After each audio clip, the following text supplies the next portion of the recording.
देखना title suit जो है, आप देखते होंगे कि करक ने टाइटल सूट कर दिया। टाइटल सूट होता क्या है और कब टाइटल सूट केस जो है वो किया जाता है ना। यानी ये जो सवाल है सबसे बड़ा समस्या है।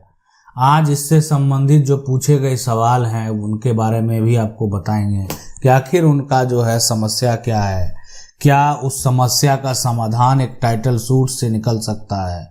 इसके अलावे भी बहुत सारे सवाल हैं, बहुत सारे समस्याएं हैं जो आपके समस्या हैं, और वो समस्या को देखने के बाद कहीं ना कहीं आपको ये तो पता चल जाएगा कि आखिर आपका नेक्स्ट स्टेप क्या होने वाला है, आप कैसे जो है सामना करेंगे। अगर आप भी उस समस्या को जो है एक तरह से फेस करेंगे तो आपको क्या क्या करना चाहिए, क्या कहाँ जाना चाहिए, किससे मिलना चाहिए, वो सभी जानकारी जो है हम आपको देंगे, ताकि जो है कभी भी जब इस तरह का समस्या उत्पन्न हो, प्रॉपर्टी से की एक तरह से प्रॉपर्टी की एक जो विवाद है परिवार में या अन्य किसी से, अगर इस तरह का कोई समस्या उत्पन्न हो तो वो सबको आसानी से आप सॉल्व कर सकें। आज हम बात कर रहे हैं टाइटल सूट की। सवाल है कि बिहार भूदान जो है 1982 में मिला था परमाणु, उसमें 2 खेसरा है और उसको 2 खाता है। तो कृपया बताएं कि मुझे दोनों केस जो है एक साथ चालू होगा, टाइटल सूट कैसे करना होगा, किया जाएगा। देखिए बिल्कुल मान लेते हैं कि टाइटल सूट अगर आप कर रहे हैं, कोई भी प्रॉपर्टी अगर मान लेते हैं ये है सब पर आपका दावा है, तो सब पर जो है सारा को आप एक केस में मेंशन कर सकते हैं। देखिए सब पर सबको देखा जाएगा, बार बार तो करने की जरूरत नहीं है, ठीक है। अगर वो उसी क्षेत्र से संबंधित है, उसी जगह से संबंधित है, उसी जो एरिया से संबंधित है या उसके अलावा भी कहीं से संबंधित है, तो आप उसको दर्ज करा के अपना दावा जो है एक तरह से पेश कर सकते हैं कि आप उस संपत्ति के मालिक हैं। टाइटल सूट जो केस है ना, कहने का मतलब है कि आप जो है आते हैं और ये कहते हैं कि नहीं हम जो है इस प्रॉपर्टी के मालिक हैं, ये आप अपना दावा जो है उस पर पेश कर देते हैं, ठीक है, दावा पेश कर देते हैं कि नहीं हम जो है इसके मालिक हैं। तो आपने क्या किया, टाइटल का दावा किया। सामना जो आपके पक्ष हैं, जो आपके प्रतिवादी हैं, वो जो भी इस बात को स्पष्ट करेंगे, इस बात का जवाब देने का प्रयास करेंगे कि आखिर जो है हम कहाँ से आ गए, मेरा क्या अधिकार है। तो कब किया जाता है, तो यही होता है कि जब व्यक्ति की जो अपनी खुद का जो एक तरह से खुद की प्रॉपर्टी का जो एक तरह से उनको लगता है कि नहीं उनके हाथ से अगर वो जा रहा है या चला गया, तो उस समय व्यक्ति के पास जो है विकल्प नहीं है आखिर क्या करेगा, तो वो क्या करता है, टाइटल का दावा जो है वो करता है, ठीक है। तो इसीलिए आप टाइटल का दावा, आपके पास 1 प्रॉपर्टी है, 2 प्रॉपर्टी है और उसके अधिक प्रॉपर्टी है, आप टाइटल का दावा जो है कर पाएंगे, ठीक है। करने का मतलब मेन कारण यही होता है कि आपको लगता है कि आपकी जमीन अब आपके हाथ से चली गई है, उस पर कोई अपना नाम दर्ज करा लिया है या फर्जी कागजात बना लिया। सभी केस में जो है ना आप जो दावा पेश करेंगे, आप जो अपना अधिकार पेश करेंगे, तो आपके पास जो प्रूफ है, पहले से जो दस्तावेज है, उस आधार पर जो है आप अपना दावा पेश करेंगे कि नहीं हम उस संपत्ति के मालिक हैं। वो व्यक्ति बीच में आ गया जाली दस्तावेज तैयार करके और मेरी संपत्ति को अवैध तरीके से दखल करके रखा हुआ है, जबकि उसके पास, उस व्यक्ति के पास कोई भी पुख्ता प्रूफ नहीं है। उस व्यक्ति को भी कोर्ट से जो है जवाब मांगा जाएगा कि आइए आप दिखाइए कहाँ पर आपके पास क्या प्रूफ है। अगर आपके पास कोई भी एक तरह से सटीक उसका आंसर नहीं है, जवाब नहीं है, तो फिर उसका जो है किसी प्रकार से कोई भी हल नहीं निकलता है। अब यहाँ पर जो सवाल आप देख रहे हैं कि 8 साल बाद क्या हुआ, 8 साल बाद ये हुआ कि 8 साल बाद एक हिस्सेदार आता है और वो कर दिया टाइटल सूट, तो अब क्या होगा। आज ये सवाल पूछ रहे हैं। नमस्कार सर, आपका वीडियो बहुत अच्छा लगा। एक मेरा भी प्रश्न है कि मैं एक प्लॉट लिया था 2012 में, ये मान लेते हैं जमीन है और इसको 2012 में लिया गया। एक व्यक्ति, मैं जिस व्यक्ति से लिया वो लगभग 50 वर्ष से कब्जा में था और एक तरह से उसके पास खतियान भी इन्हीं के पिताजी के नाम है। 2012 में प्लॉट जो है रजिस्ट्रेशन होने के बाद जो कंटिन्यू पोजीशन में हूँ, अब 2020 में मैं जिससे जमीन खरीदा हूं उसके 2 पीढ़ी अपर का वंशज जो है दावा कर रहा है कि प्लॉट में मेरा हिस्सा है, और वो दावा करने वाला व्यक्ति जो है लोअर कोर्ट में टाइटल सूट डाला है मेरे अगेंस्ट में। केस होने के बाद मैं जो है उस प्लॉट पर बाउंड्री कर दिया हूं। आप बताइए सर मैं कितना सही हूं, कितना गलत हूं। इसके लिए आप जो है बिल्कुल देखें, सबसे बड़ा जो सवाल है कि जो 2012 है और लगभग जो मतलब कहने का मतलब क्या है कि ये जमीन को जो बेचने वाला था, विक्रेता था, आप उसके दस्तावेज के हिसाब से वो व्यक्ति कोर्ट का आप नकल निकाल लेंगे, आखिर वो जो आधार दिया है केस करने का वो क्या है, ठीक है। ताकि कहने का मतलब क्या, बहुत कुछ देखने के बाद खुद समझ में आता है कि आखिर होने वाला क्या है, क्या वो व्यक्ति सही में उस प्रॉपर्टी में अपना अधिकार एक कानूनी तरीके से अगर देखा जाए तो क्या उसका अधिकार होता या नहीं होता, ठीक है। रही बात कि अगर उसका होता, लेकिन फिर भी ये जमीन वर्तमान में कहीं का मतलब जो है उसके हिस्से की वो प्रॉपर्टी थी, वो व्यक्ति आपको बेचा। आप अपने वकील को स्पष्ट कीजिए कि वो उसके हिस्से की प्रॉपर्टी थी और आपको बेचा गया। अभी आप वर्तमान में पोजीशन में हैं और हम आपको बता दें, आप बाउंड्री के साथ साथ उस पर कुछ भी थोड़ा सा कंस्ट्रक्शन भी जो है आप कर सकते हैं, ठीक है।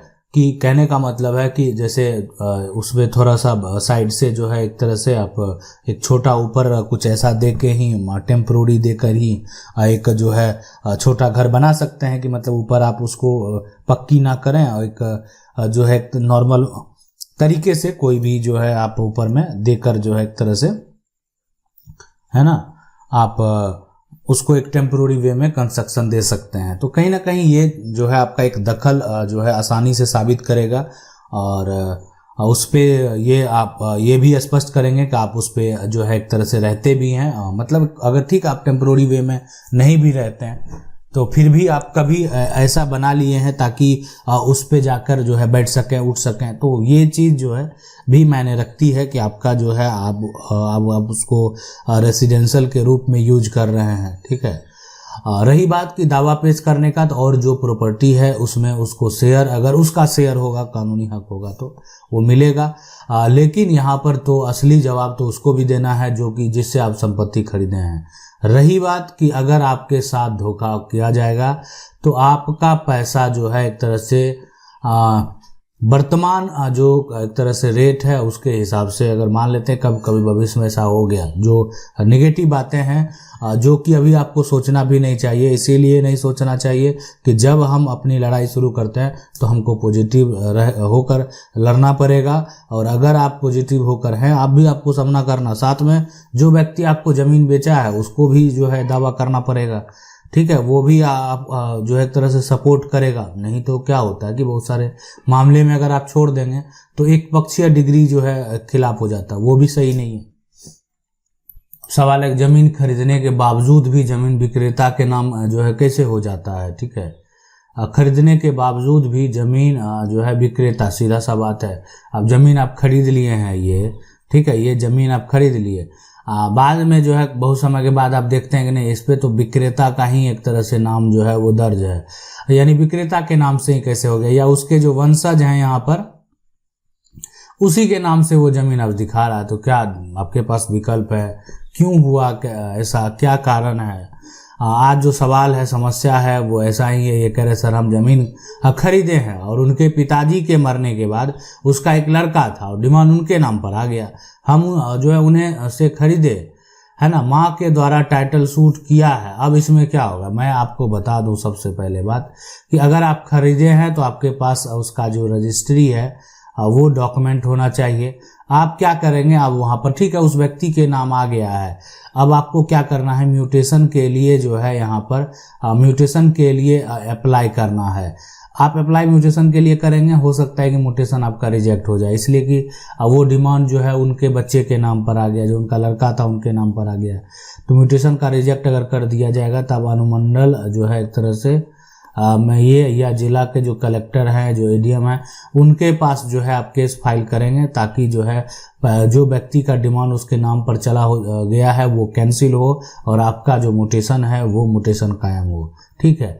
अब ये सभी के अलावा मान लेते हैं अगर कोई विकल्प नहीं बचता है तो फिर आपको जो है एक तरह से जो माल जैसे माँ के द्वारा टाइटल सूट ही किया गया, तो आपके पास तो एक तरह से क्या है, आप खरीदे हैं, है ना, आप खरीदे हैं, लेकिन आपके पास अगर सिर्फ रजिस्ट्री है तो आपको कोई दिक्कत नहीं होगा, लेकिन रजिस्ट्री नहीं है तो हाथ से जमीन चली जाएगी, ये बात आप समझ लें, रजिस्ट्री नहीं है, सिर्फ आप मौखिक तौर पे भी ये कहेंगे कि हम खरीदें तो उसका भी कोई मान्यता नहीं है, तब फिर आपके हाथों से वो जमीन चली जाएगी।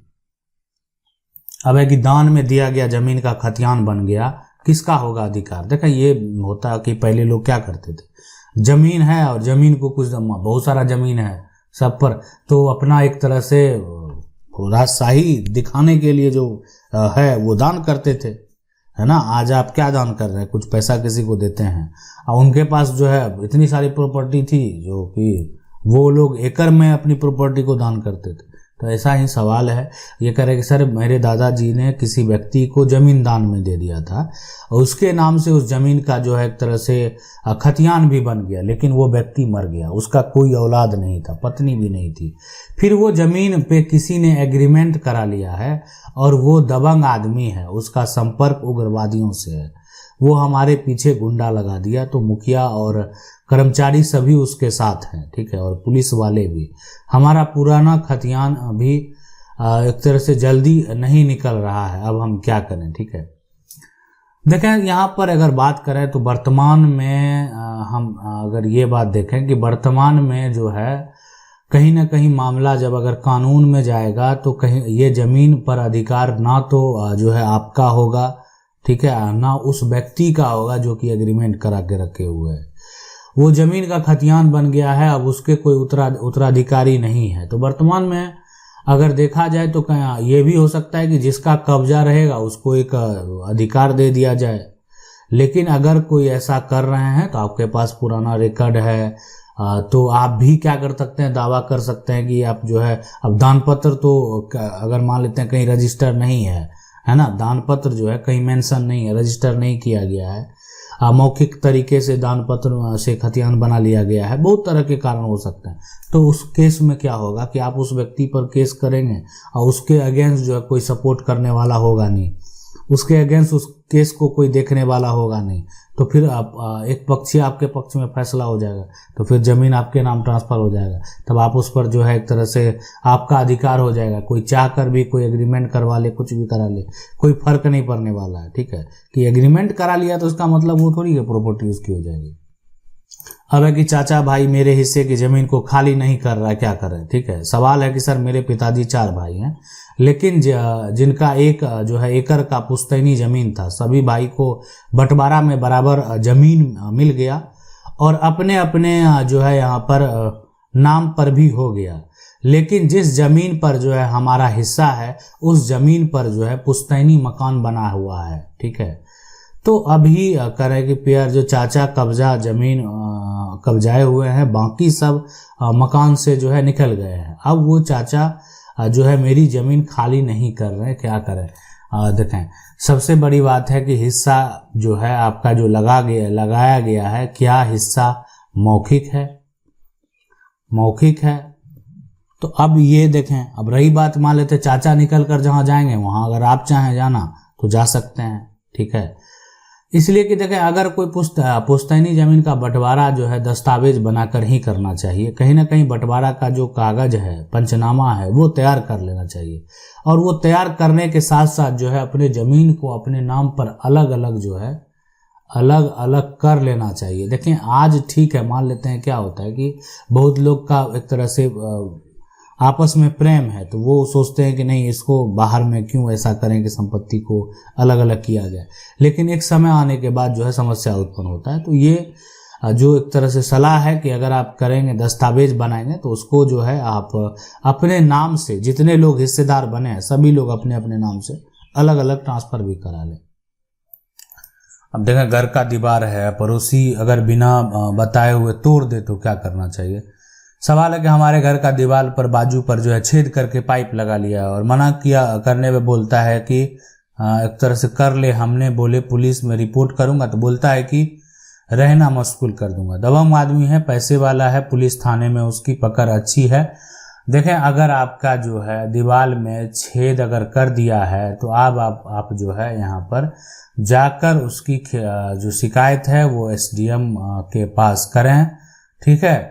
पुलिस थाना में एक एफआईआर की कॉपी दे दें जो है और एसडीएम के पास शिकायत करें। किसी का जो भी प्रॉपर्टी है उसको आप क्षति जो जहां से उनका प्रॉपर्टी है उसमें आप बिना पूछे बिना अनुमति के कुछ भी करा नहीं सकते हैं। अगर आप कराएंगे तो वो अपराध है, आप किसी भी संपत्ति को हानि पहुंचा रहे हैं और उससे संबंधित जो भी धाराएं वो आपके ऊपर लगाए जाएंगे। तो कहीं ना कहीं जो है अगर ऐसा कोई करता है जो बिना पूछे करता है, बिना एक तरह से अपना वर्चस्व दिखाने के लिए करता है, तो समस्या उत्पन्न होगा। ठीक है, हाँ, अगर आपकी अनुमति पर अगर कोई कर रहा है तो भी उनको लिखित लेना चाहिए कि भविष्य में मान लेते हैं कि आप बोलेंगे नहीं हम अनुमति नहीं दिए हैं, तो फिर तो समस्या उत्पन्न हो जाएगा। तो आशा करते हैं वीडियो अच्छा लगा होगा। वीडियो को लाइक जरूर कर दें। चैनल को पहली बार देख रहे हैं सब्सक्राइब करके जो बेल आइकन है उसको जरूर दबा लें। मिलते हैं अगले वीडियो में, तब तक के लिए जय हिंद।